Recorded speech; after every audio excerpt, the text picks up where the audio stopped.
Ok. Los niños pueden salir con su maestra. Renata está invitada si ella quiere. Son poquitos, pero si no, no hay ningún problema, entendemos. Muy bien.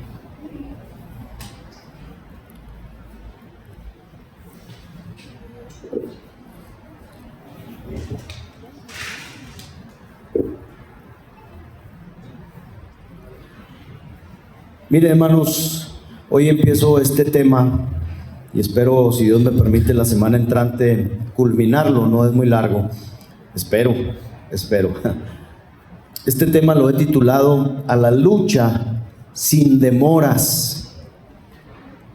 A la lucha sin demoras. He dicho esto las veces que he hablado de este tema. Quiero referirme al asunto de que no soy muy dado a darme a la lucha espiritual, en el contexto en que muchos pastores o predicadores lo hacen, de ver demonios por todos lados y cosas como estas. Creo que debiéramos abocarnos más a darle gloria a Dios que a otra cosa. Pero le voy a decir algo y le comentaba que ahorita cuando llegó Freud, de alguna manera confirmó la introducción que hice para este mensaje. Me decía Freud acerca del tema de esta ideología de los Terians. Me decía, pero ¿en qué momento? Decía él. Me acosté un día y no sabía nada y al siguiente día era un boom, era como algo que había despertado. Y aunque no es un asunto nuevo, pues decía la hermana Judith, hubo inclusive una convocatoria, y cuando es una convocatoria pues se está invitando, ¿verdad?, a la gente. Bueno, pues les voy a decir algo, ustedes pueden venir y leerlo, ya saben que yo escribo todo, aquí está la introducción. Y lo primero que digo es esto, digo lo que Freud, nomás que a mí me pasó, hermanos, por 4 o 5 días. Parece que en un día que pasa, no sucede nada, pareciera, nada trascendente. Pero fíjense, hermanos, desde el domingo 15 que yo me ausenté de aquí, hasta el 19 de febrero, me ausenté de la ciudad. Yo sí acostumbro ver noticias. Y entonces allá no vi noticias, allá en Colonia Rubio, en Colonia Álvaro Obregón, mejor dicho.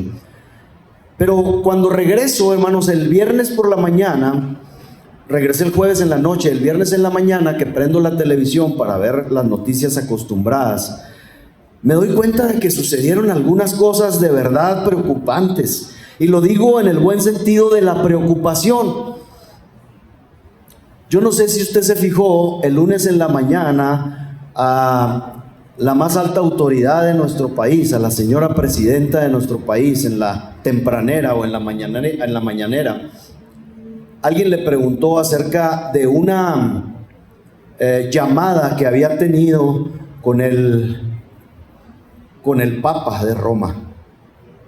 Y tuvo que soltar la sopa, porque se lo preguntaron. El 12 de diciembre del año pasado, hermanos, la señora presidenta habló con el Papa, pero no solamente habló, sino que lo invitó para que viniera a México. Y es curioso, hermanos, y le voy a decir por qué se me hace algo curioso, porque ella no es católica romana. La presidenta no es católica romana, inclusive tiene raíces ahí medio orientales, su apellido lo dice. ¿Mande? Es judía. Entonces, hermano, ahí hay algo extraño. Algunos dirán, no, pues es que por protocolo, el Vaticano es un estado, No, hermano, no. Pensemos en lo que conlleva que este hombre venga a México. Mientras estuvo el otro presidente, no sé si vino, creo que no, ¿verdad?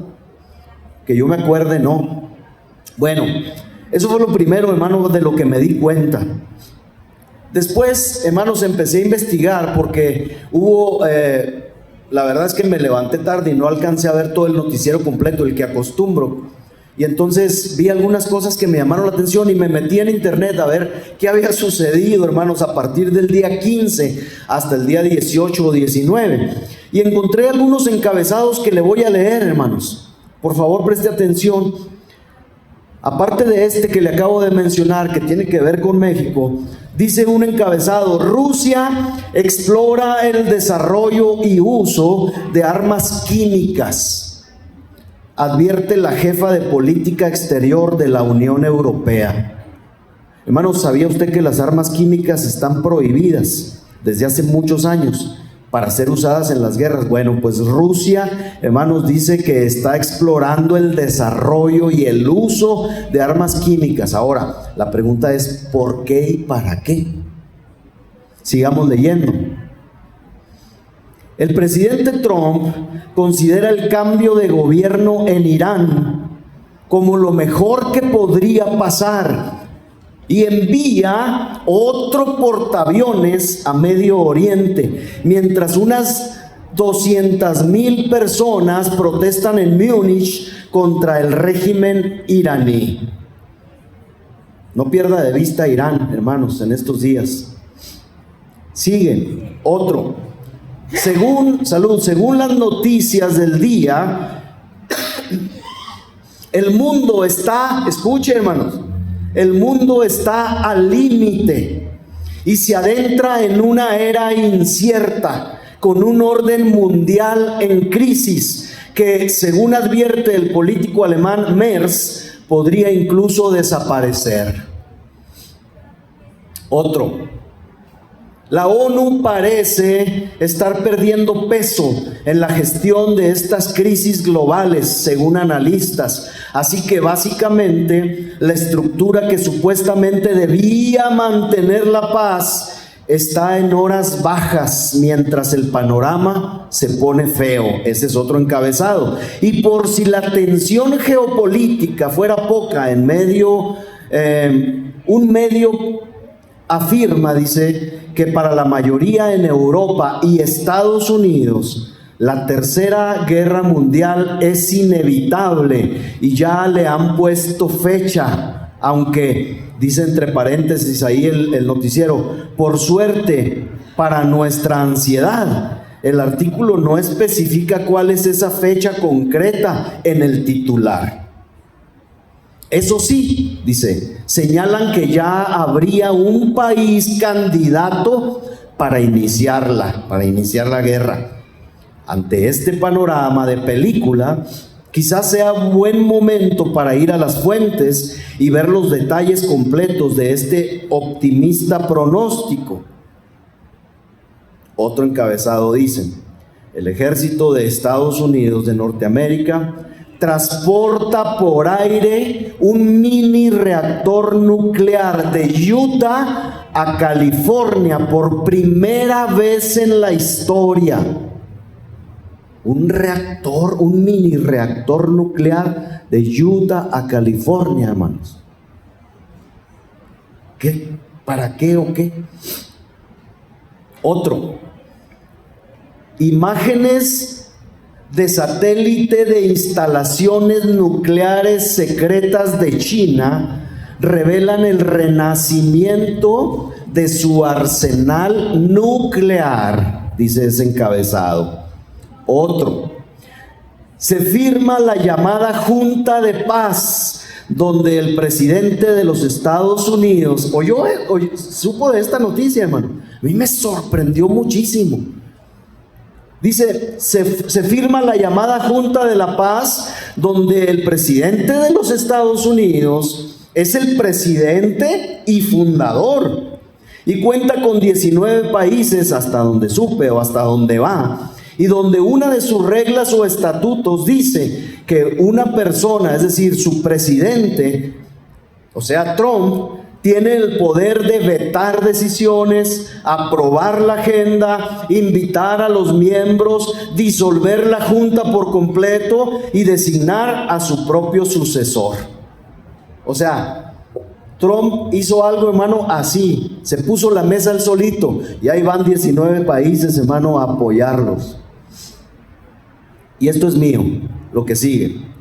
Porque personalmente, hermanos, me llama mucho la atención que otro de los estatutos de esta Junta de la Paz dice que los Estados miembros de la Junta tendrán mandatos renovables de 3 años, o sea, no es para siempre. Si México perteneciera a esa Junta, le van a dar chance, si le dan chance y lo aprueban, le van a dar chance por 3 años, dice. Son contratos renovables de 3 años. Dice, y se otorgarán puestos permanentes. O sea que sí hay estados que pueden permanecer para siempre. Pero ¿sabe quiénes son esos? Dice, a quienes contribuyan con $1,000 millones. México, ¿quieres entrar y ser permanente en esta junta, en esta reunión de países? Aporta $1,000 millones. Pero déjeme ir más adelante con los últimos encabezados, hermano, y pensando que se está luchando por la paz. Dice, Trump considera un ataque militar para presionar a Irán sobre un acuerdo nuclear. O sea, está haciendo una junta de paz y está considerando, por otro lado, un ataque militar para presionar a Irán sobre los asuntos nucleares. Otro, no sé si supo de este. El gobierno británico analiza eliminar al expríncipe Andrés de línea de sucesión real por escándalo con los archivos Epstein. Sí sabe lo de la lista de Epstein, ¿verdad? Lo que está sucediendo. Pues sabe usted, hermano, que en Inglaterra, hermano, están a este hombre ya estuvo preso, de hecho, todo un día. Era lo que estaba viendo. Bueno, hermanos, pudiera seguir y seguir, pero voy a mencionar una trascendente cosa más, y es que lo que decíamos ahorita, se fundó una denominación más. Usted dice denominación, sí, son los presbyterians, no es que es gringa esta denominación, no se crea. Salieron los terians, hermano, exactamente lo que a usted le preocupa. Esta ideología, hermano, que se volvió viral, pues no es nueva, decíamos ahorita. Y no se trata de una nueva moda pasajera y nueva, se trata de una identidad, dicen ellos, que lleva ya un tiempo recorriendo el mundo, sobre todo a través de las redes sociales, hermanos. El término terian, ya usted a lo mejor lo investigó, proviene del griego o de la raíz terion, que significa bestia o animal salvaje, por cierto. Quienes se identifican como terians suelen expresar que sienten una conexión profunda con una especie animal específica, por ejemplo, lobos, zorros, felinos o hasta aves. En este sentido, muchos adoptan el comportamiento del animal con que se identifican, sobre todo con el uso de máscaras, accesorios o incluso la adopción de conductas asociadas al animal con el que se identifican. Ahora, yo quisiera aclarar, hermanos, lo que ellos tratan o quieren aclarar. Ellos dicen que ser terian no implica necesariamente un trastorno ni una condición clínica. Ellos dicen, ¿verdad? En la mayoría de los casos se entiende como una forma, dicen, de identidad personal al estilo de las tribus urbanas. Hermano, esto es un resumen muy breve de las cosas que yo pude sacar que sucedieron, hermano, en 4 o en 5 días. Hay muchas más, por cuestión de tiempo no se puede poner todo aquí. Yo quisiera que fuéramos al texto de hoy, hermanos, que es Éxodo capítulo 17, versículo 9, y arrancáramos aquí con el mensaje. Ya le dije el nombre del sermón, es A la lucha sin demoras, parte 1. Éxodo capítulo 17, versículo 9, por favor. Está aquí ya en la pantalla, pero los que están buscándolo pueden hacerlo. Dice así la palabra del Señor. Y dijo Moisés a Josué: escógenos varones y sal a pelear contra Amalec. Mañana yo estaré sobre la cumbre del collado y la vara de Dios en mi mano. Dios bendiga su palabra. Miren, hermanos, cuando los hijos de Israel fueron sacados de Egipto con mano fuerte, con mano alzada y brazo fuerte, nosotros conocemos la historia, conducidos por el vasto desierto, donde realmente, pues nosotros conocemos los desiertos, había muy escasas moradas permanentes. Por 40 años prosiguieron, hermanos, el pueblo de Israel su marcha en la soledad realmente, descubriendo por ahí algunos pozos de agua y algunos rastros de poblaciones nómadas, pero sin encontrar realmente a casi nadie que interrumpiera esa soledad. Pero da la impresión, hermanos, que entonces, como ahora, había por ahí también algunas tribus errantes, árabes, beduinas, que vagaban por aquí y por allá a través de toda la región que los hijos de Israel transitaban en aquel tiempo. Pues nosotros conocemos un poquito la historia. Esa gente, hermanos, que el pueblo de Israel topó en su travesía de 40 años, excitados por el botín que Israel pudiera representar, cayó súbitamente y cobardemente, podemos decirlo, sobre el ejército, sobre la retaguardia, dice la Escritura, sobre la retaguardia de los hijos de Israel, hiriendo a las últimas filas de su ejército. Se apropiaron de un gran botín y huyeron velozmente en retirada. Y después, cobrando fuerza y valor por el exitoso despojo que habían tenido, se atrevieron luego a atacar al ejército de Israel con mayor osadía. Estamos hablando, hermanos, precisamente como dice aquí, de los amalecitas.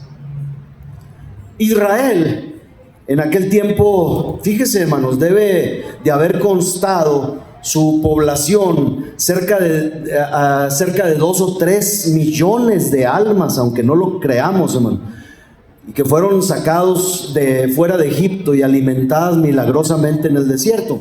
Sin embargo, déjenme digo algo, esta vez Israel, en la segunda ocasión, Israel no fue sorprendido. ¿Por qué? Porque Moisés había dicho a Josué: escógenos varones y sal a pelear contra este pueblo, contra Amalec. Dice: mañana yo estaré sobre la cumbre del collado y la vara de Dios en mi mano, suplicando a Dios para que cada golpe de espada fuera dado con una eficacia doblemente poderosa con la ayuda de Dios. Miren, hermanos, ante nuestro panorama actual, ¿qué tiene que ver la introducción y los encabezados noticiosos que le leí con nuestro mensaje? Ante nuestro panorama actual, yo sé que los que pasamos ya de 50 años, vamos a decir muy boomermente o muy fácilmente, que Dios tiene todo en sus manos, que para qué nos debemos preocupar y que, hermanos, debemos de mantener la calma. Bueno, en cierta manera, hermanos, somos gente que confiamos en el poder y en la gracia de Dios. Pero yo quisiera, hermanos, que nosotros los adultos y los muy adultos pensáramos un poco menos en nosotros y un poco más en los que vienen atrás de nosotros. De verdad se lo digo, hermano, porque es muy fácil como adultos o muy adultos decir: hombre, ya, es más, que Cristo venga. A ver, hermano, yo cuando veo a mis hijas y a mis nietas, yo digo: ¿qué dirán ellos si nos oyen pensar y decir estas cosas y decir: sí, hombre, que ya se acabe todo, que venga Cristo, es mucho mejor? Eso lo sabemos y estamos seguros de eso, pero, hermanos, ¿qué es lo que Dios quiere realmente? Miren, era Moisés aproximadamente de 80 o un poco más de 80 años cuando Moisés peleó contra Amalec. Usted dice: hermano, Moisés no peleó. No, sí peleó, hermano. Sí peleó Moisés.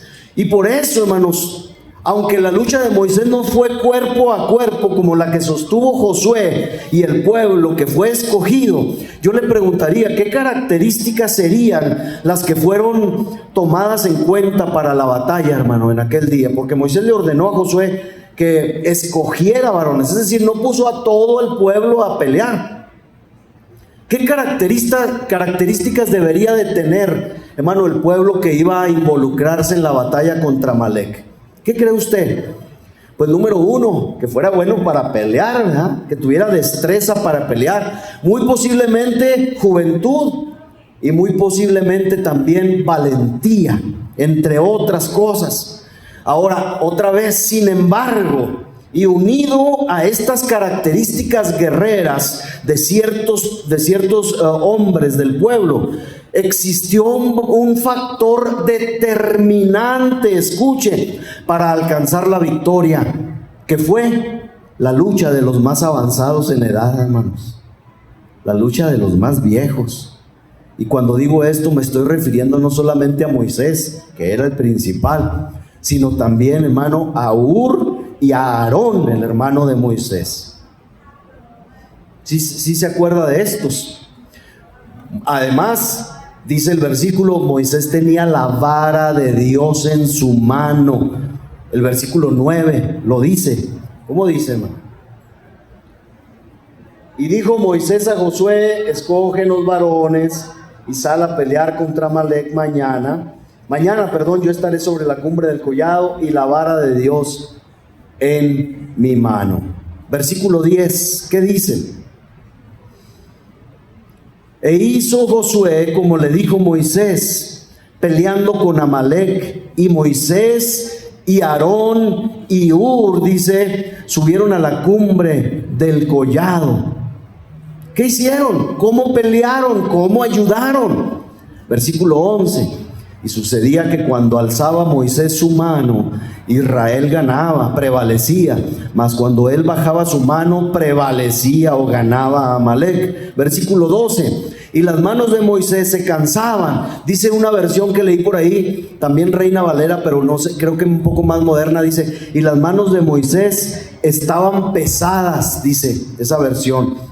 Por lo que tomaron una piedra y la pusieron debajo de él, y se sentó sobre ella Aarón y Hur sostenían, y se sentó sobre ella, y Aarón y Hur sostenían sus manos, el uno de un lado y el otro del otro. Así hubo en sus manos firmeza hasta que se puso el sol. Versículo 13. Y Josué deshizo a Amalek y a su pueblo a filo de espada. Hermanos, se nos informa pues que lograron una gran victoria. Los amalecitas fueron derrotados y por causa de su ataque contra los hijos de Israel fueron condenados al exterminio, porque se escribe esto, Éxodo 17:14. Y Jehová dijo a Moisés, escribe esto, dice, para memoria en un libro, y di a Josué que raeré del todo, dice, la memoria de Amalek de debajo del cielo. 15. Y Moisés edificó un altar y llamó su nombre Jehová Nisi. 16.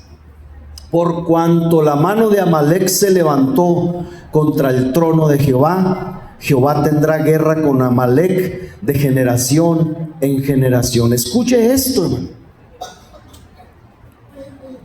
La derrota fue contundente, la derrota fue notoria, pero, hermanos, el Señor dice que la guerra con Amalek iba a ser constante, iba a ser de generación en generación. Ahora, esta escena de guerra, hermanos, no está registrada en la Escritura, como siempre les digo, sobre todo cuando se trata de pasajes del Antiguo Testamento. Las historias que aquí vemos no están registradas como una circunstancia interesante para divertir a los amantes de la historia, sino que están escritas para nuestra edificación y nuestra enseñanza. Otra vez recordemos el texto, este sí del Nuevo Testamento, que nos dice ahí Pablo a los Romanos, capítulo 15, versículo 4, dice, porque las cosas que se escribieron antes para nuestra enseñanza se escribieron a fin de que por la paciencia y la consolación de las Escrituras tengamos esperanza. Hay una enseñanza, hermanos, que se debe sacar de esto, y nosotros la consideramos una enseñanza especial, pues le agradó a Dios, hermanos, que este fuera el primer texto comandado por la autoridad divina como un registro para las generaciones venideras. Hermano, pero Amalek ya no existe. Habría que ver, número uno, habría que ver. Y número dos, hermanos, nosotros sabemos que Amalek, como Egipto y como otras naciones y pueblos, tienen un simbolismo y un significado actual para nosotros hoy. Creo que las jornadas de los hijos de Israel, hermanos, nos proporcionan muchos símbolos del caminar de la iglesia de Dios por el mundo. Aún de este tiempo, hermanos, del que estamos hablando. Y creemos que esta pelea con Amalek es una metáfora y un símbolo de esta lucha diaria, hermanos, y constante que todo el pueblo de Dios debe sostener contra el pecado, contra los pecados. El día de hoy, hermanos, me voy a limitar especialmente a hablar del pecado externo. Voy a hablar de la gran batalla que sostenemos y que debemos sostener si es que no la estamos sosteniendo. Voy a hablar o voy a hacer algunos comentarios de esta gran guerra, hermanos, en la que estamos y que está tipificada por la lucha entre los hijos de Israel y Amalek. Punto número 1, la gran guerra. 1:1, hermanos, debemos de notar que esta cruzada, esta lucha entre los hijos de Israel y Amalek, hermanos, de la que hablo, no es contra hombres. Nosotros no vamos a pelear, hermanos, cuerpo a cuerpo contra hombres. Yo creo que el mejor ejemplo que tenemos, hermano, de nuestra lucha hoy es el ejemplo de Moisés, el ejemplo de Hur y el ejemplo de Aarón. La batalla de Josué y del pueblo, de los varones escogidos, hermanos, ya no es para nosotros, pero la batalla de Moisés, de Hur y de Aarón sí es para nosotros. No es contra hombres, hermanos. Debemos de abrir los ojos. Por eso yo le hacía estas preguntas retóricas cuando le decía, ¿usted cree que es casualidad que la autoridad suprema de nuestro país se haya entrevistado y le hayan preguntado acerca de esto y la respuesta haya sido que hay una invitación, hermanos, para que el pontífice de Roma venga a nuestro país a visitarlo? Hermano, esto no es casual, esto no es, hermano, ocurrencia. Todo esto, hermano, tiene un propósito. Y tiene un propósito, como le decía, bien preciso, escogido. De tal forma, hermano, que nosotros debemos de pensar en lo espiritual y en lo que conlleva todo esto. Tenemos una lucha, hermano, contra los enemigos de Cristo, los enemigos de Dios, contra los enemigos nuestros también. Pablo nunca cayó, hermanos, si nosotros conocemos estos versículos. Efesios 6:12 dice: porque no tenemos lucha contra sangre y carne, dice. Grábese esto. No tenemos lucha contra sangre y carne, sino contra principados, contra potestades, contra los gobernadores de las tinieblas de este siglo, contra huestes espirituales de maldad en las regiones celestes. Los cristianos no están en guerra con ningún hombre, hermano, con ningún hombre que camina sobre la tierra. Estamos en guerra contra la infidelidad. Pero a los infieles, ¿qué hacemos, hermanos? Pues los tenemos que amar y tenemos que orar por ellos. Y usted no me puede decir que no, porque oramos ahorita antes de empezar este sermón y oramos por algunos infieles de nuestra casa, de nuestra familia. ¿Y por qué oramos por ellos? Pues por amor, porque los amamos. ¿Sí o no? Yo creo que sí, están muy serios. Hermanos, no estamos en guerra contra los hombres. Estamos en guerra contra los pecados de los hombres. Estamos en guerra contra cualquier herejía, ¿sí o no? Sí, pero no tenemos enemistad contra los herejes, hermano. No tenemos pleito contra los herejes.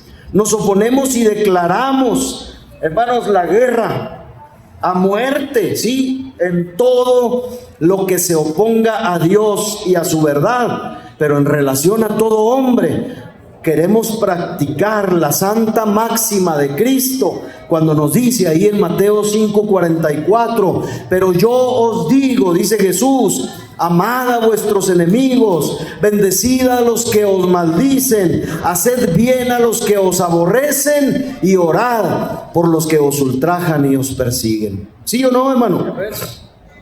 Espero que así sea.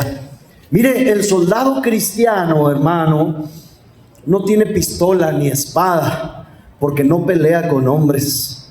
Es contra las huestes espiritual, como leíamos, de maldad en las regiones celestes que combatimos, y contra otros principados y poderes diferentes de los que se sientan aquí en esta tierra en tronos.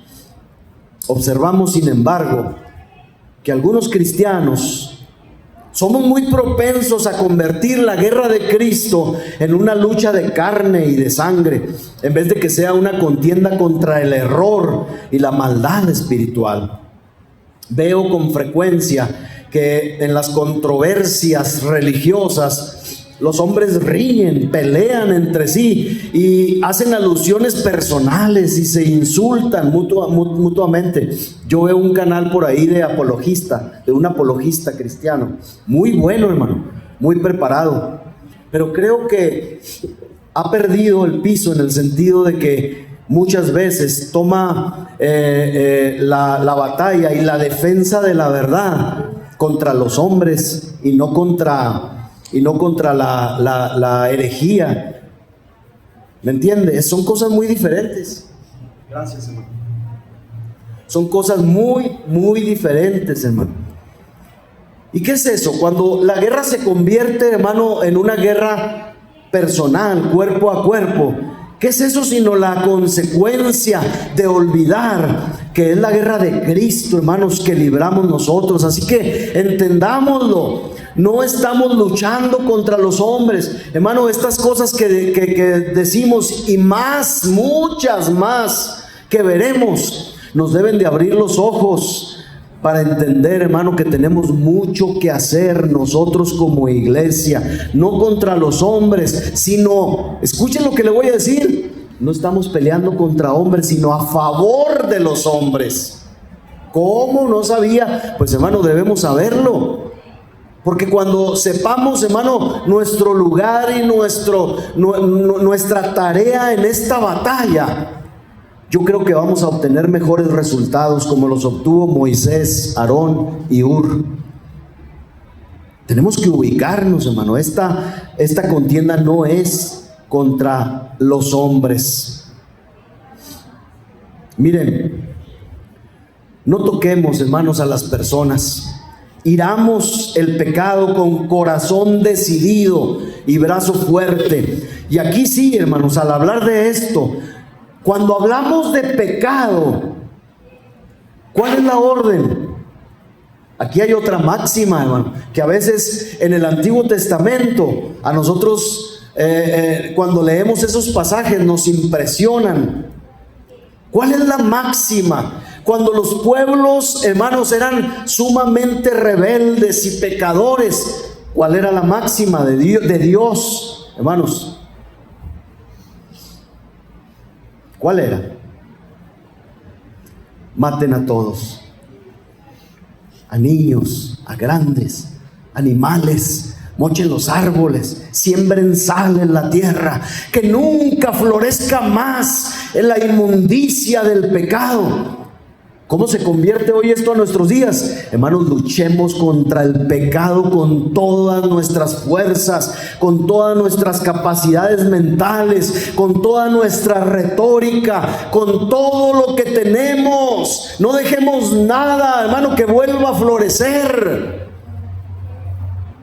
Esa es la orden de Dios. Pero, hermanos, no tenemos guerra contra las personas de los hombres que están equivocados. Cuidemos eso, hermanos. Cuidemos eso, porque pronto vamos a tenernos que enfrentar a muchas cosas más. Y yo no estoy diciendo, hermano, de ninguna manera Quiero decirles que estoy profetizando, no soy profeta, dijo aquel, ni hijo de profeta, pero la palabra de Dios, hermanos, sí es profética. Y la palabra de Dios nos dice que seamos entendidos de los tiempos, hermano, y estas cosas que hoy vemos se van a reproducir, hermano, de una forma tan rápida y tan alarmante que cuando menos pensemos, querámoslo o no, usted y yo, iglesia de Cristo, vamos a estar imbuidos, hermano, en una guerra contra la oscura maldad, hermanos, del enemigo en este tiempo cual nunca la hemos visto. Acuérdese de esto, hermano, acuérdese de esto. Pero no, hermano, emprenda ninguna acción contra los hombres. Odiamos a Roma como institución corrompida, de la misma manera que aborrecemos el infierno. Pero oramos siempre, hermanos, por los católicos, ¿sí o no? ¿Tiene algún familiar católico? Ore por él, que Dios lo salve, que Dios lo convierta a Cristo antes de que sea tarde. Denunciamos con fiereza a la idolatría, a la infidelidad, pero los hombres que se degradan con cualquiera de estas cosas, hermanos, no son objeto de nuestro enojo, de nuestra ira, sino de nuestra compasión. No peleamos contra hombres, sino contra las cosas que consideramos falsas delante de Dios. Debemos hacer, hermano, esa distinción siempre, porque de lo contrario, el conflicto con la iglesia de Cristo será degradado a una escaramuza, a una simple batalla de fuerza bruta y de ropa ensangrentada.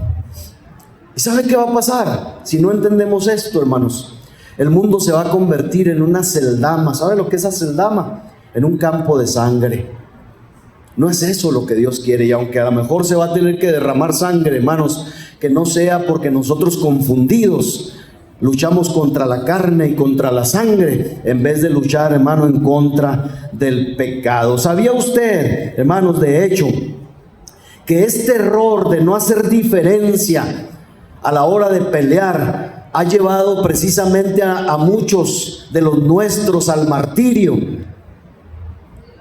Los que no creen como nosotros y no haciendo diferencia, hermanos, entre el pecado o el error, como ellos creen que nosotros estamos en el error, han sometido a muchos de los nuestros, hermano, al potro de la tortura, a la rueda, hermanos, a la hoguera, al fuego de la hoguera, y a cantidad, hermanos, de barbaries que nosotros sabemos. A muchos confesores, hermanos, los han llevado a la prisión porque sus oponentes o nuestros oponentes no pudieron distinguir entre el error imaginario de ellos y el hombre. Al tiempo que hablaban con vigor contra el pretendido error, en su intolerancia sentían que debían también perseguir a los hombres, cosa, hermano, que no necesitaban ni debían hacer. Ahora, nunca sintamos miedo de expresar lo que pensamos, hermanos, utilizando todas las palabras, como decía hace un momento, las palabras sencillas que podamos juntar, y no temamos decir cosas duras contra el diablo, ni contra el mundo, y no tengamos enemistad con nadie, eso sí, ni por un momento, como no podríamos tenerla con un bebé, ¿verdad? ¿Alguien podría tener, hermano, enemistad contra un bebé recién nacido? Pues esa debe ser, hermano, nuestra actitud para con todos los hombres. Ninguna enemistad. El problema lo tenemos, hermano, con las falsas doctrinas, con lo que no es verdad. Debemos odiar el error, debemos aborrecer la falsedad, pero no debemos odiar a los hombres, pues la guerra de Dios es contra el pecado. Que Dios nos ayude, hermano, siempre a hacer, número uno, a esta distinción. Número dos, entendamos que la guerra que hace el cristiano, y espero que esto sirva para alentarnos, es una guerra muy justa, hermanos. Es una guerra muy justa. Defender la verdad de Dios es la guerra y la lucha más justa que hay sobre este mundo. En cualquier otro conflicto en que los hombres han participado, escuche, Ha habido dos opiniones. Algunos han opinado que la guerra era justa y otros han dicho que era injusta. Pero en relación a la guerra sagrada en la que han estado involucrados todos los creyentes, ha habido siempre una sola opinión entre los hombres de mente recta y justa. La batalla, hermano, la guerra que nosotros damos o debemos dar, es una guerra, es una batalla muy justa. Nosotros sí podemos decir eso, hermanos, con verdad. ¿Por qué digo que nosotros sí, hermano? Miren, cuando el antiguo sacerdote estimulaba a los cruzados, usted y yo leímos, hermano, cuando estuvimos por ahí, creo que en secundaria, acerca de las cruzadas, que le llamaban la Guerra Santa. ¿Se acuerdan? De santa no tenía nada, hermanos. Estaban defendiendo un lugar, un pedazo de tierra, un templo y cosas como estas, un camino a Jerusalén. Pues los antiguos sacerdotes a estos soldados que creían defender una causa justa, les hacían gritar los sacerdotes a los soldados: Deus vult, que quiere decir es la voluntad de Dios. Y hermanos, se derramó sangre, y aunque no era una causa justa, una guerra justa, hermanos, ellos creían estar llevando a cabo una guerra justa. Nosotros podemos decir con verdad y con razón, hermanos, que es una causa y una guerra justa, una guerra en contra, repito, de la falsedad, una guerra en contra del pecado. Es una guerra de Dios. Y debiera ser una guerra estimulante para nosotros o para cualquier cristiano. Pues en esto, hermanos, hay seguridad de que contamos con el sello de la aprobación de Dios cuando vamos a la guerra contra los enemigos suyos. Tenga presente esto. Cuando usted ore, cuando usted defienda la verdad, tenga presente que Dios está probando eso que usted está haciendo. Por eso lo que la hermana Irene pide constantemente, no lo pide solamente por sus hijos, porque son sus hijos. Debemos de orar por todos los que están en semejante situación, hermano, todos los niños y estudiantes, porque esto, hermano, le digo, se va a acrecentar y vamos a ver muchas ideologías más infiltradas. Una de las tantas cosas buenas, hermano, que pasaron también, no sé si supo, que a ese hombre que en el sexenio pasado cometió las aberraciones que cometió con los libros de texto de primaria, ¿se acuerdan? Ya le dijeron adiós dentro de mucho. Lo triste es que la señora presidenta dijo que los libros se quedan. Pues entonces vamos a tener que seguir luchando, bregando. La guerra, hermano, como leíamos en nuestro texto, es de generación en generación. Y esto va en aumento, hermano. Esto va en aumento. Hermanos, no dudemos de ninguna manera de que cuando alzamos nuestras voces como una trompeta contra el pecado, nuestra guerra es justificada por las leyes eternas de la justicia. Que todas las guerras tuvieran una causa tan justa y tan verdadera como la guerra que Dios peleó, hermanos, con Amalek, contra el pecado, contra el mundo, contra el enemigo y las huestes de maldad espirituales en los aires. Grábese esto: siempre que usted defienda la verdad, siempre que usted señale el pecado, siempre, hermano, que combata la infidelidad, Dios aprueba, hermano, lo que hace. 1.3. Tenemos que recordar además que es una guerra de suma importancia. Mire, en otras guerras a veces se grita: luchen por lo que les pertenece, luchen por sus hogares, por sus esposas, por sus hijos, combatan y peleen, repelan al enemigo. Y hermano, todas estas causas son justas.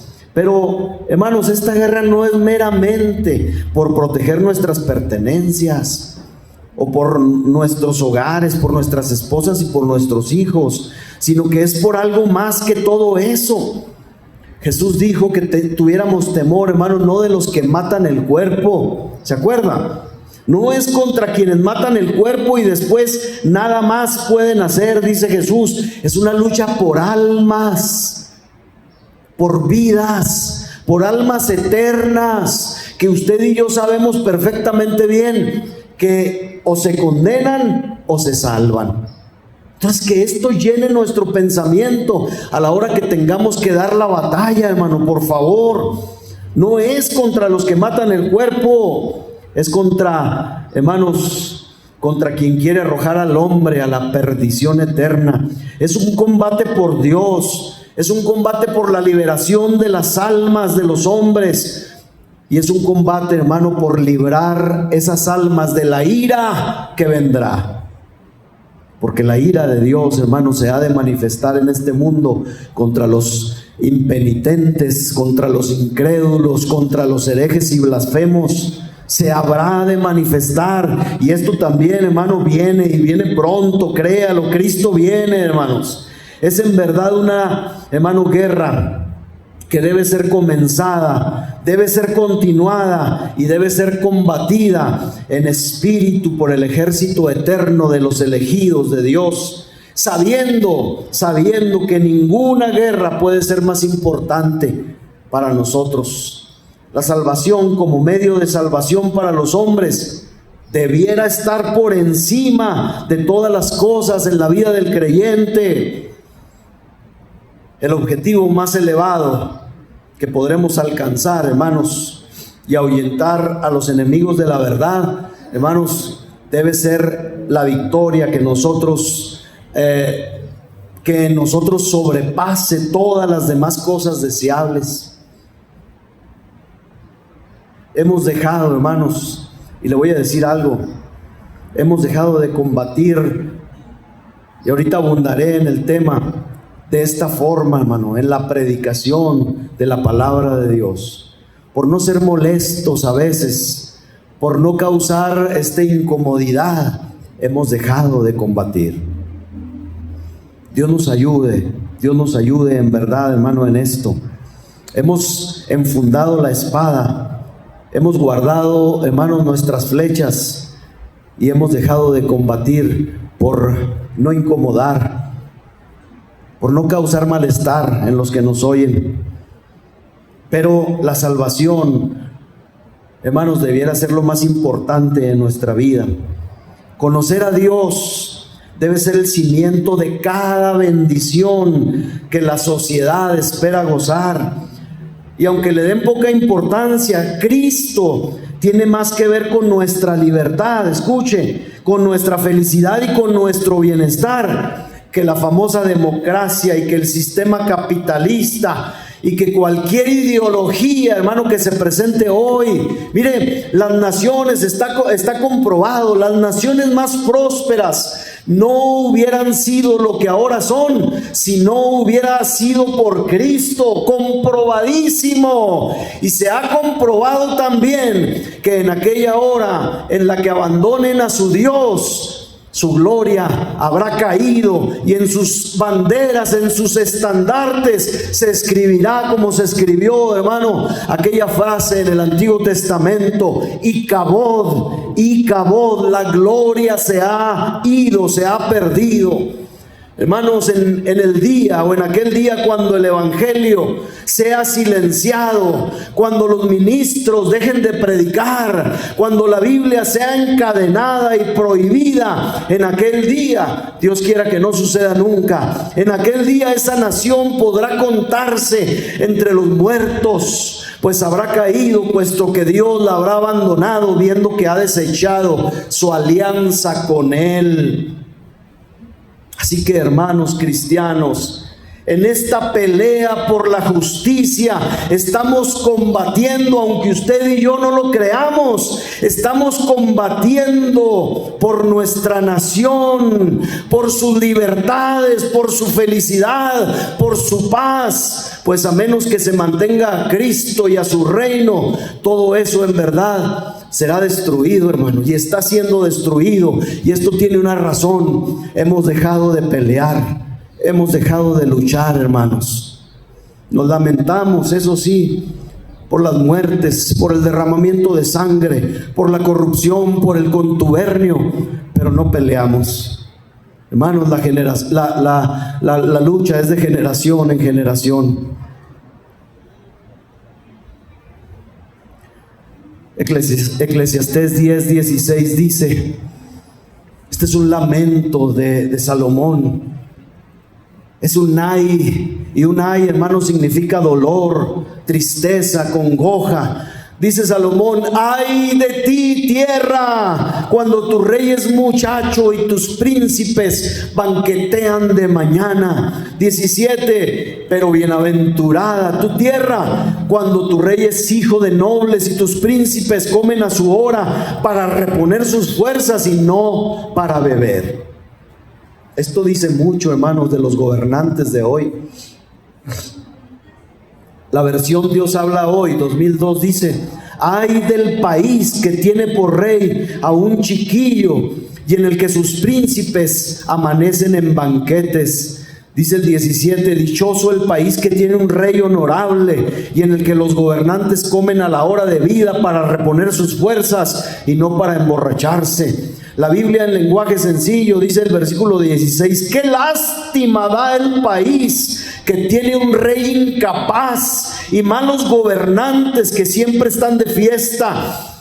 17, pero qué dichoso es el país que tiene un rey bien preparado, con gobernantes que comen para vivir y no viven para comer. El reflejo de lo que vemos hoy, hermanos, a diario. Pero estamos orando, estamos luchando contra esto como nosotros debemos. Hermanos, estamos levantando manos para que, hermanos, la iglesia de Cristo, la doctrina de Cristo, hermano, prevalezca. ¿O estamos solamente humillados, quejándonos y lamentándonos? Dios nos ayude, hermano. A continuación, 1.4. Reflexionemos en que en esta gran guerra por Dios y por su reino estamos peleando con enemigos engañosos. Hermano, escuche esto. Esto no es tan sencillo. Estamos peleando con enemigos engañosos y muy poderosos. Y permítame hacer otra vez la observación que en tanto que hablo de ciertos caracteres, no estoy hablando de los hombres, sino de sus errores. En este tiempo preciso, como ya vimos, hermanos, estamos experimentando dificultades especiales en la gran contienda por la verdad. Especiales debido a que muy pocos, hermanos, aprecian lo que está sucediendo. Hoy, no me dejará mentir, hoy se aprecia más el show, el entretenimiento que la verdad misma.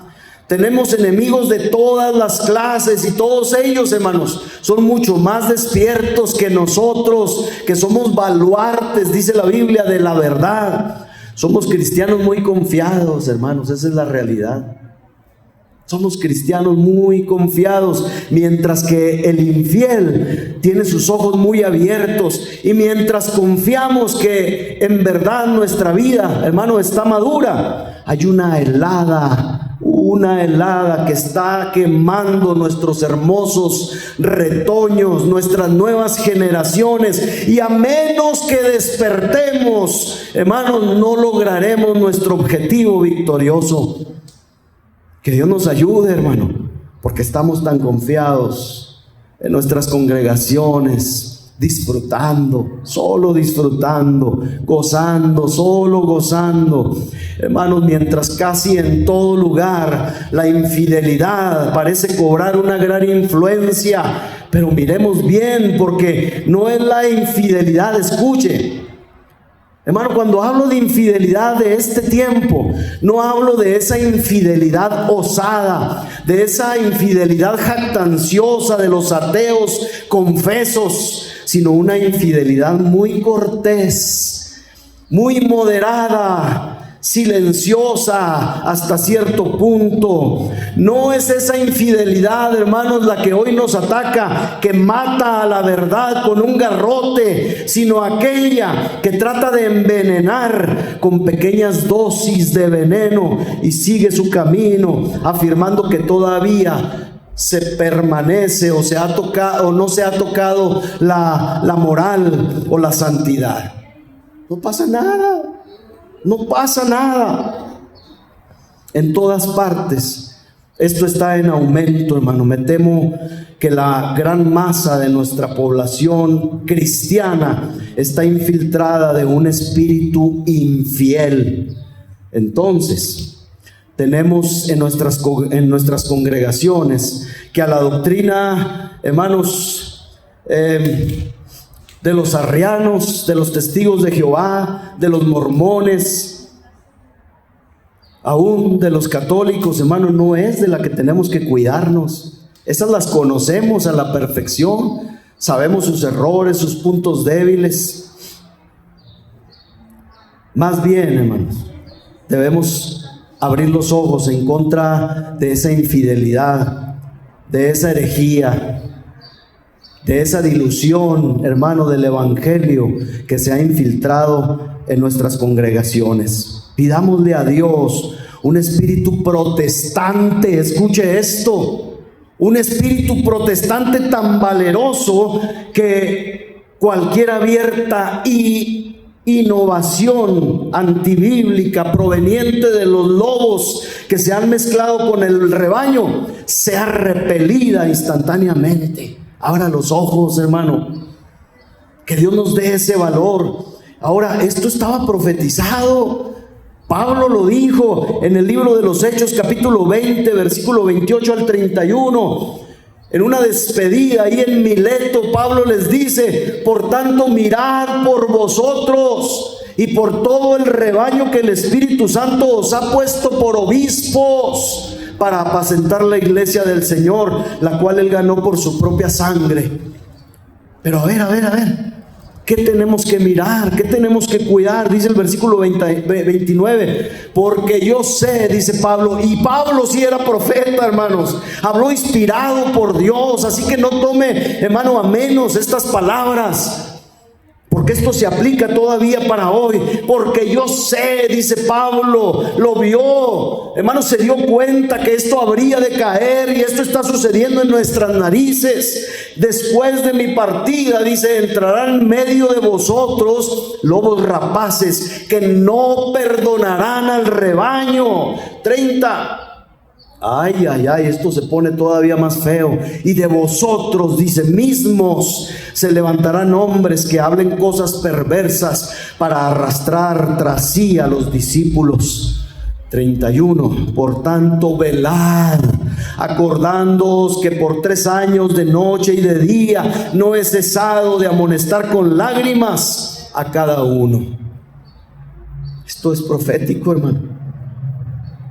Y las generaciones pasadas, las generaciones que vinieron después de Pablo, han vivido esto.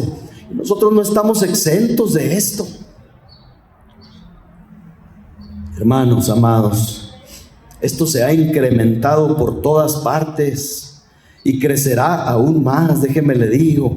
Y aunque no se estén prendiendo velas en los altares de nuestras congregaciones para que nos escandalicemos, o no se están poniendo imágenes para que nos escandalicemos, se están promoviendo cosas tan falaces y engañosas desde los púlpitos que antes considerábamos lugares santos, que esto, hermano, es solamente un preludio de esas grandes llamas con las que quieren consumir nuestra fe, nuestro cristianismo. Es solamente el comienzo, escúchelo.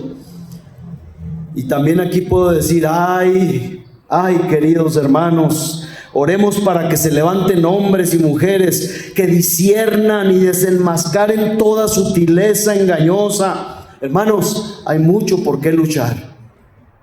Mucho por qué luchar, porque nuestros enemigos son, hermanos, fuertes, son engañosos, son muchos. 1:5, déjeme avanzar. No, hermano, no le daría mayor importancia si no fuera por algo que es todavía peor. Tenemos que luchar con un espíritu que no sé cómo denominarlo, no sé cómo decirlo, a menos que lo llame un espíritu de moderación enfermiza. Y estoy hablando, sí, solamente de nosotros los cristianos. En los púlpitos, hermanos, de las iglesias, los hombres han comenzado a limar los ásperos filos de la verdad. Lo están haciendo, hermano. Están empezando, hermanos, a desechar las doctrinas de Cristo, las doctrinas apostólicas, las doctrinas de Lutero, de Zwingli o de Calvino, tratando de adaptarlas para complacer a los gustos más refinados de los oyentes. Mire, de verdad se lo digo, sin equivocarme, porque usted sabe, hace algunos meses atrás, por necesidad, por la muerte de un primo hermano, estuve, hermanos, en un lugar de ídolos. Iba a despedirme de la mamá de mi primo.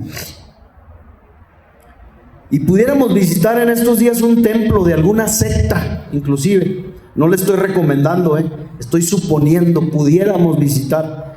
Y pudiéramos oír un sermón predicado por alguien que es tan parecido como el que predica hoy un ministro cristiano de alguna congregación cristiana. Y digo que es muy parecido porque en ambos lugares no se abordan los puntos controversiales ni se exponen las partes fundamentales de nuestra profesión cristiana. Todo es así, light, todo es suavecito, todo es bonito, todo es ligero, todo es aceptable, todo es aplaudible. Fijémonos, hermanos, también cuánto desprecio hay en la doctrina, en la sana doctrina. Si leemos, hermano, algún libro por ahí recomendado, hermano, es terrible. ¿Sabía usted, hermano, esos libros devocionales que yo les compartí, hermanos, el año pasado y estuve para escoger entre 3 ediciones. De la Buena Semilla me pareció a mí el mejor. Antes yo compraba uno que se llama El Pan Diario. Pero ¿sabe qué? Empecé a leer, hermanos, en esas ediciones, que todo se valía. En las meditaciones todo se valía. De tal forma, hermano, que se sostiene muchas veces en muchas publicaciones que el hombre, mientras tenga una vida recta y moral, no puede equivocarse ni perderse. Es bienvenido por Dios, es bien aceptado por Dios. ¿Eso dice la Escritura? No, hermano, no, claro que no. Y por eso no escogí el Pan Diario para regalárselos. Dios lo sabe. En casa de mis suegros siempre lo tienen. Y cada vez que yo abro ese libro, hermano, últimamente de 2 o 3 años para acá, han cambiado sus publicaciones de una manera sorprendente. Dan a entender, hermano, que no pasa nada. Mientras tú te sepas comportar moralmente, rectamente, no hay problema. La Biblia dice otra cosa. La Biblia dice que todos hemos pecado. La Biblia dice que estamos, hermano, en condenación mientras nosotros no nos arrepintamos. Y la Biblia, hermano, dice muchas cosas, hermano, acerca de la vida del hombre. Entonces el letargo, la frialdad se están infiltrando en los púlpitos de muchas denominaciones, y con ello, hermanos, una suerte de aniquilación de toda verdad. Pareciera generalmente que generalmente se predica solo pequeños errores dignos de notarse. Sin embargo, la verdad misma es expresada de una manera tan diluida que nadie la detecta. Y es un estilo, hermano, tan ambiguo hoy el de las predicaciones, que, hermano, nadie es sacudido por la predicación. Parece que en la medida de lo posible, como decía ahorita, las flechas de Dios, hermanos, deben ser quebradas y la espada debe ser envainada mientras estamos en días de batalla. Los hombres ya no oyen la verdad como solían hacerlo. Una boca de terciopelo está reemplazando a la lengua de fuego, y la estridencia y el alto volumen de los instrumentos es lo único en nuestros santuarios que expresa un cierto sonido. ¿Sabe usted cómo le llaman a la iglesia de hoy, hermano? A la iglesia cristiana de hoy. ¿Sí sabía? Creo que lo mencioné por ahí en una célula. Nos llaman a nosotros la iglesia musical. Eso somos nosotros. La iglesia musical. Porque el mayor éxtasis, el mayor valor de un culto de la iglesia cristiana hoy es el momento de la alabanza.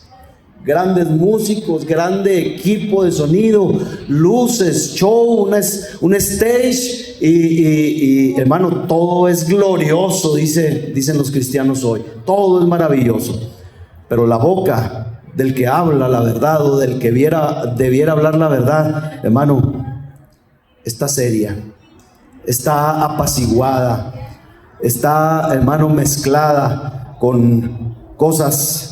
Hay mixtura, hermano, en lo que se dice. También por eso debemos de luchar, de tales cosas, que Dios nos libre, hermanos. Que el cielo ponga un fin a toda esta moderación malentendida. Necesitamos una verdad expresada con franqueza en estos peligrosos días, hermano. Necesitamos hombres en este tiempo que hablen como Dios les indique y que no se preocupen por nadie. Hermanos, si tuviéramos entre nosotros algunos de esos viejos predicadores escoceses o ingleses, esos predicadores, hermano, hacían temblar a los reyes. Lea la historia de la iglesia. No eran siervos de hombres. A donde quiera que iban, hermano, cada uno de ellos decía: Dios me ha dado un mensaje, mi frente es tan dura como el diamante contra los hombres y hablaré lo que Dios me diga. Hermanos, como Micaías, esos predicadores decían, como en el primer libro de Reyes, dice Micaías, primer libro de Reyes 22:14, vive Jehová, dice Micaías, que lo que Jehová me hablare, eso diré. Estos hermanos eran héroes de la verdad y valientes soldados de Cristo. ¿Y nosotros qué somos? ¿Nosotros qué somos? Despertemos, iglesia. En este momento tenemos enemigos. No creamos que la lucha ha terminado. La gran guerra de la verdad se va a tornar más intensa y más fiera que nunca. Oh soldados de Cristo, desenvainemos nuestras espadas, levantémonos otra vez por Dios y por su verdad, para que el evangelio de la gracia inmerecida no sea olvidado. Conclusión. Solo voy a agregar algo más y con esto concluyo. En lo relativo, hermanos, a esta guerra debemos entender que tendrá una larga duración, ya lo he mencionado. Recordemos que esta guerra entre el bien y el mal, hermanos, debe ser continua, va a ser continua, es continua, no debe cesar nunca hasta que la verdad haya obtenido la victoria, hermano, y ese día no ha llegado. Si suponemos que nuestros antepasados hicieron lo suficiente por la verdad y por Dios, y que nosotros, hermanos, podemos disfrutar del ocio, estamos cometiendo un grave error, hermanos. Hasta el día cuando el mundo tenga la verdad y la verdad tenga al mundo, hermanos, no debemos envainar nuestras espadas hasta la feliz hora en que Cristo reine, cuando sea Señor de todas las tierras, cuando la profecía de Joel se cumpla, cuando dice en el capítulo 3, versículo 10, forjad espadas de vuestros asadones, lanzas de vuestras hoces, diga el débil, fuerte soy. No bajemos la guardia hasta que, como dice Isaías, hermanos, se cumpla esta palabra. Dice: y juzgará entre las naciones, reprenderá a muchos pueblos, y volverán sus espadas en rejas de arado y sus lanzas en hoces. No alzará espada nación contra nación, ni se adiestrarán más para la guerra. Hermanos, hasta ese día el conflicto debe mantenerse. Que nadie piense que hemos alcanzado una posición en la que no tenemos necesidad de estar vigilantes, porque así como la guerra ha sido terrible en el pasado, sigue siéndolo ahora, hermanos. Sigue siéndola ahora, aunque de otra manera. Hasta ahora no hemos tenido, hasta ahora, para nosotros, escuchen, hasta ahora para nosotros, hermanos, no hemos tenido necesidad de resistir hasta la muerte, como dice en la carta a los Hebreos, en nuestra lucha por el pecado. ¿O sí? ¿Habrá alguno, hermano, que se haya ido por causa de combatir la verdad, por causa de la lucha? A lo mejor no los conocemos, pudiera haber. A lo mejor en otro estado pudiera ser. Pero aquí, no, hermanos. Pero sí tenemos necesidad de un poder de resistencia tan firme como el que poseyeron los mártires y confesores en los días del pasado, por lo que viene, hermano. De verdad se lo digo, por lo que viene. Tenemos que despertar. El ejército debe estar presto, los soldados del Señor debemos despertar a una conciencia acerca del lugar que debemos ocupar. Es ahora cuando debemos tocar la trompeta, ahora, hermanos, cuando debemos apresurarnos para la batalla, es ahora cuando debemos dejar el adormecimiento. Así que arriba, ejército bendito de Dios, arriba. Nuestros estandartes deben ondear y nuestras espadas deben de ser desenvainadas. Son días de lucha, hermanos, días de guerra, días de contienda. Y sin embargo, no puedo concluir, hermanos, esta sección del sermón sin señalar que no es solamente, hermanos, combatir contra el error en la doctrina teóricamente lo que debemos combatir, sino el error en la práctica. Hermanos, este mundo es un mundo perverso, y aunque no queramos reconocerlo, le voy a decir algo, porque esa es otra cosa, hermano, que me enteré. Yo siempre lo repito.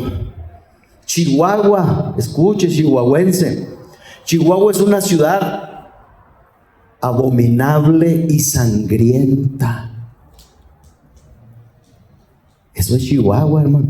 Yo sé que nosotros estamos en nuestros hogares tranquilos, felices, y aunque no queramos reconocerlo, hermano, como ciudad tenemos un hermoso lustre por donde quiera. ¿Sabía usted, hermano? Hasta en Juárez nos dijeron, hombre, Chihuahua, qué bonito. Juárez está bien feo, hermano. Perdón los juareños, ¿verdad? Dice, pero dice, ahí ese pasaje del periférico de la juventud. Y hermanos, los que vienen del sur dicen, hombre, pues aquí parece Estados Unidos. Si supieran, hermano. Tenemos zonas muy exclusivas, muy norteamericanas, muy lustrosas.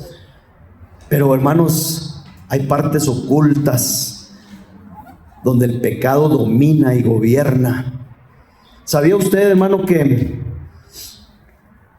el fiscal general del estado se reunió con 230 pastores hace unos días? En estos días, esta es otra noticia. ¿Sí sabía? ¿No vio la noticia? 230 pastores de Meoqui, de Delicias, de aquí de Chihuahua, de no recuerdo qué otras partes, se reunieron con el fiscal general. Porque el fiscal general quiere que la iglesia cristiana le ayuden a él, infundiendo valores.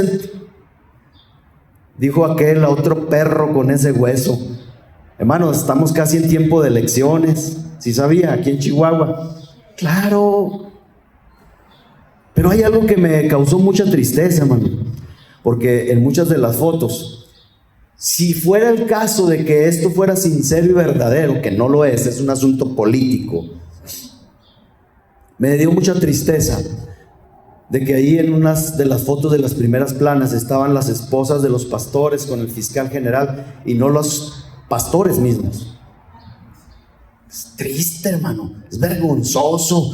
Vivimos, hermano, en una comodidad tan aletargada que no nos importa nada como ministros del evangelio. Váyase usted, vieja, ándele ahí, hombre, parezca para que le saquen la foto. No tengo nada en contra de las mujeres, hermano, de verdad se lo digo, pero me da pena ajena que estas cosas estén sucediendo. La realidad es que esta es una gran ciudad como muchas, hermanos, pero es una ciudad de falsas apariencias, de imposturas, es un lugar inmundo de corrupción. Nuestras calles pueden estar bordeadas de bellas casas, hermano, como en algunas colonias, pero ¿qué encontramos en esas casas, adentro de esas casas, en su interior? ¿Qué encontramos allí en las entrañas de nuestra ciudad? El día que veníamos, hermano, llegamos a la casa de mi hija. Fue mi yerno a recogernos a la parada del autobús, nos llevó a la casa de mi hija para entregar a esa niña sana y salva. Y luego mi yerno, después de ofrecernos de cenar, vino y nos trajo, y veníamos a las 10 de la noche, hermano, por el periférico de la juventud. Cuando pasamos por ahí por arriba, hermano, estaba el casino atestado, hermano. El casino que está ahí en el periférico, no sé cuántos haya, pero el que está de este lado, hay 2, hermano. Pero era una exageración, era jueves en la noche, era una exageración de carros, hermano, que había en el casino. Y decía mi yerno: oiga, pero qué, pues, ¿qué les dan o qué? Le dije: acuérdate nada más, la casa nunca pierde. Ese es el lema del casino, la casa nunca pierde. Pero hermano, la gente ahí está gastando y gastando y gastando. ¿Sí sabía lo que pasa en los casinos, hermano? Dice mi yerno: yo no sabía eso. Yo sabía algunas cosas y yo les dije las que yo sabía, y él me dijo otras cosas. Dice: ¿qué dicen, hermano? Dice que le sirven a uno un cortezote, dice, de esos jefes, dice, por bien barato, dice, con 200 pesos, dice, una persona va y cena ahí, dice, pero bien cenada, un cortezote. No les estoy dando ideas, vayan mejor otro lado y paguen lo que tengan que pagar.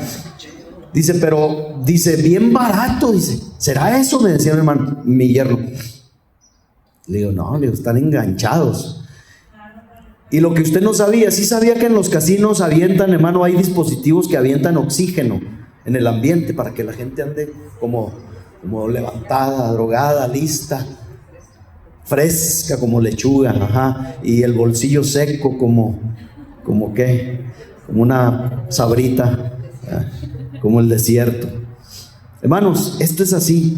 Chihuahua es una ciudad culpable colosalmente. Olvídese del DF, de Ciudad de México, olvídese, hermano, de Michoacán, de Sinaloa. Luche por Chihuahua, hermano. Chihuahua está corrompido colosalmente. Chihuahua es un monstruo pecador, de verdad se lo digo. Lea las noticias, inscríbase ahí. Si está metido en internet un buen rato, inscríbase en las noticias, en Omnia, en varios noticieros digitales que hay. Se va a dar cuenta la gran cantidad de muertos que hay a diario en nuestra ciudad. Todo el derramamiento de sangre. Por favor, hermano, demos la batalla. Agreguémosle a esto que somos muy pocos, y aquí me incluyo, somos muy pocos los que tenemos el espíritu de hablar claramente contra los pecados de los hombres. Estamos haciendo nuestra lucha, ¿no? Mire, piense en esto último. ¿Ha considerado en alguna ocasión, hermano, la presencia del libertinaje femenino que cuenta ahora, hermano, entre sus adeptos a decenas de miles? Y la pregunta aquí es: ¿no somos conducidos a concluir inclusive que este pecado es ahora inclusive muy común entre nosotros, entre la iglesia? ¿Sabía usted que pastoras y pastores han acudido a las marchas feministas con bandera y cartulinas que dice: soy pastora y apoyo el feminismo por esto y por aquello?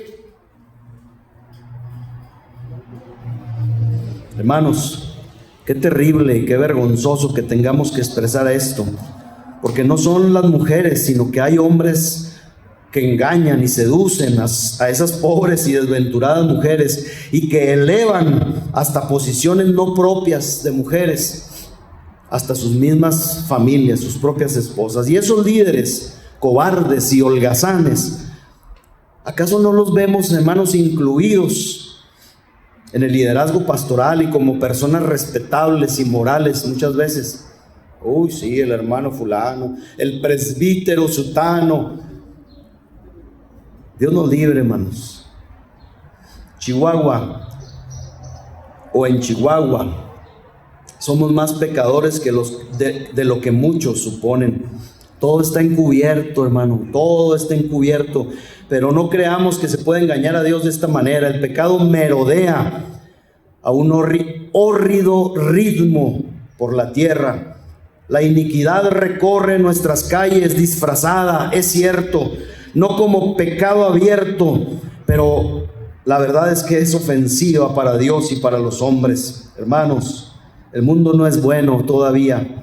Es como si tuviera una película protectora, un polarizado, pero en todo momento la repugnante enfermedad acecha por dentro. Otra vez les digo, y aquí ya termino, Levantémonos, hermanos, en armas como soldados de Cristo. La guerra del pecado no ha terminado, es más, a duras penas ha comenzado. Esto que decía Freud y esto que yo les comenté, creo que veníamos en el mismo espíritu, porque yo me sorprendí cuando llegué, hermano, de una manera que prendí las noticias y empecé a decir, caray, esto pasó en 5 días y esto otro también. Esto nos indica algo, hermano. El que quiera verlo, que lo vea. Termino diciendo, hermanos, y continuaré hablando un poco más de esto la semana entrante, si Dios me permite. Que Dios, el Padre y nuestro todopoderoso capitán, Cristo Jesús, nos brinden la fuerza, el valor y la victoria con la ayuda de su Espíritu Santo, hermanos.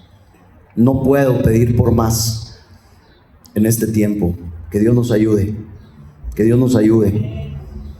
Inclusive, hermanos, yo creo que debemos empezar otra vez, hermanos, a intentar. Yo sé que lo intentamos, salir a las calles, hermano.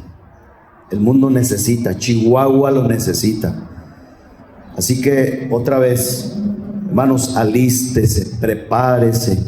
Tenemos que salir a las calles, hermano. Tenemos que hacerle ver a la gente, a las almas, que hay peligro inminente. Y usted y yo tenemos, hermano, esperanza de parte de Dios que podemos compartir. Póngase de pie. Esto lo hablaremos o lo seguiremos tratando posteriormente.